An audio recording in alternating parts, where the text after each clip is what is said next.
Welcome to Pregame Live. And in a stunner, the New England Patriots go to Highmark Stadium in Buffalo. They knock off the Bills 23-20. Andy Borregales with a late 52-yard field goal to win it.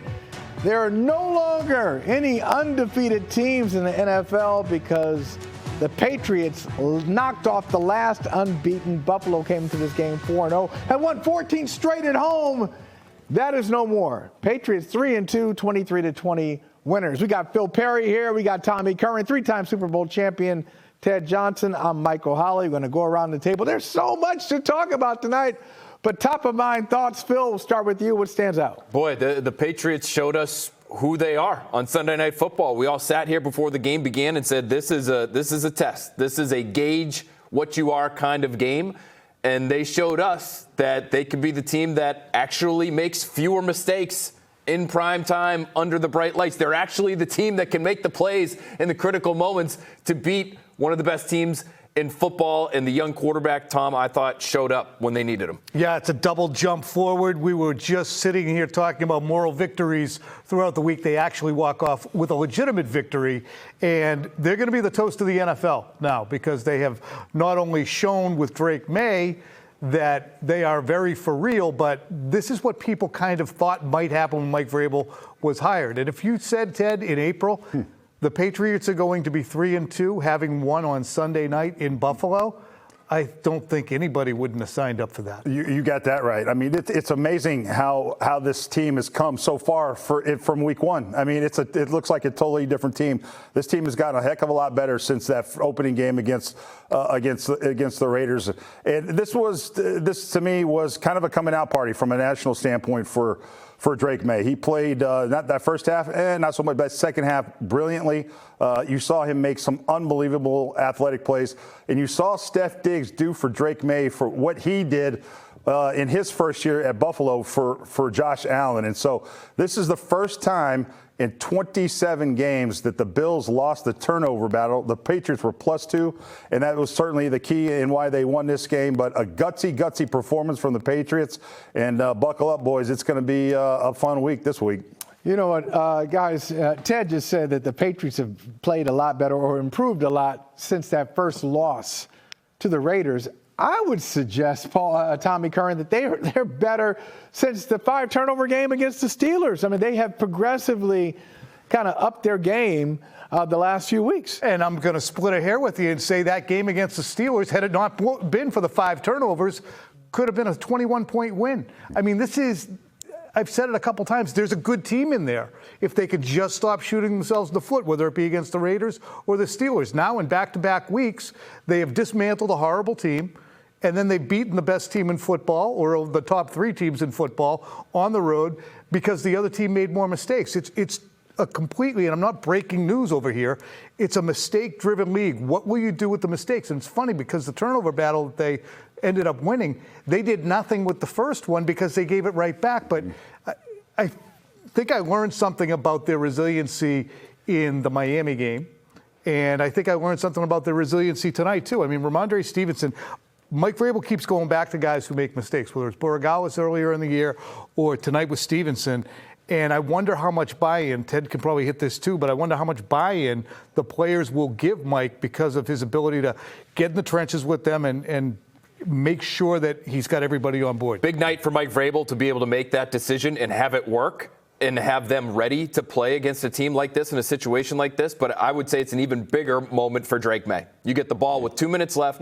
It's a tie game against a team that everybody thinks is going to the Super Bowl, and you make 2 special throws, in my opinion. One of them, you're scrambling, you're getting dragged down, you're stiff-arming a 320-pound defensive lineman, and you're throwing it without, it looks like, even being able to see your intended target. I mean, this play is just absurd. That's amazing. This is a Josh Allen level play. And you need it right there at that moment, too. You needed it desperately to get that Huge drive play. going. And then the next big throw was the honey hole shot to Kayshon Boutte right cover there. 2. A laser into cover 2, and that's really all you needed. You got another run to really put you firmly in field goal range there, but two special throws from your young quarterback in a 2-minute situation to go win a divisional game on the road. I mean, it was maybe we were talking about this before the game, that maybe this was the biggest kind of game that Drake Maye has ever played in, with what was on the line, considering where the Patriots were in this environment.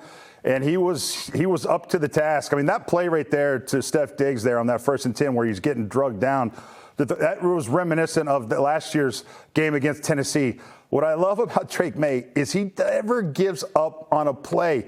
A lot of those moving pockets, a lot of the times when he got flushed out to the right side, I mean, he waits to the very last second to pull the trigger to get a completion down the field. And it's uncanny how he doesn't give up on plays and how he makes these miraculous plays by holding out to the very end and making a play with little room left to make the play. It's a very gutsy performance from the kid. That's something, Michael, that I was saying earlier all week long, really. Show me.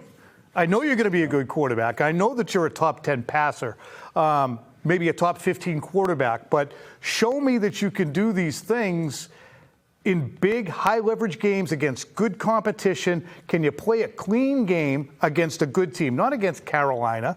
Do it against Buffalo. And this game tonight was that. And it's funny because had that pass to Stefon Diggs as you're getting dragged down and you can't see where you're throwing, and because you can't see, had it bounced into a Buffalo Bills hand, we would have said, you know what, that's the kind of thing he can't do.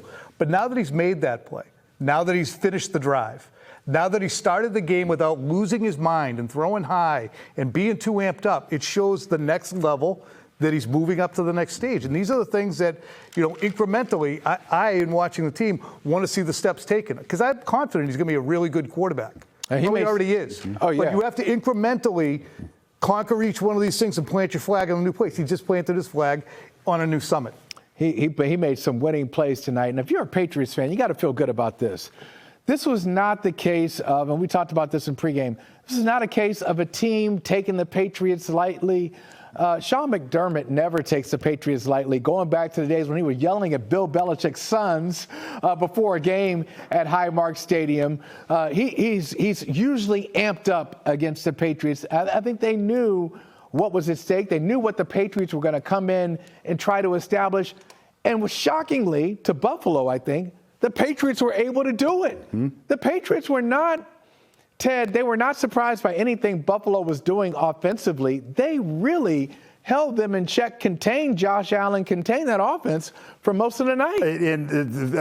Thanks for bringing up the defense, because, I mean, it's going to be a lot of Drake Maye love tonight, but the defense deserves a lot of attention. And I thought they did a fantastic job. They didn't blitz very often, and then when they did blitz, it was timely blitzing that was effective. They were able to, sometimes they decided they weren't going to do that mush rush that the Belichick used to do with Josh Allen, where you just kind of keep him in front of you.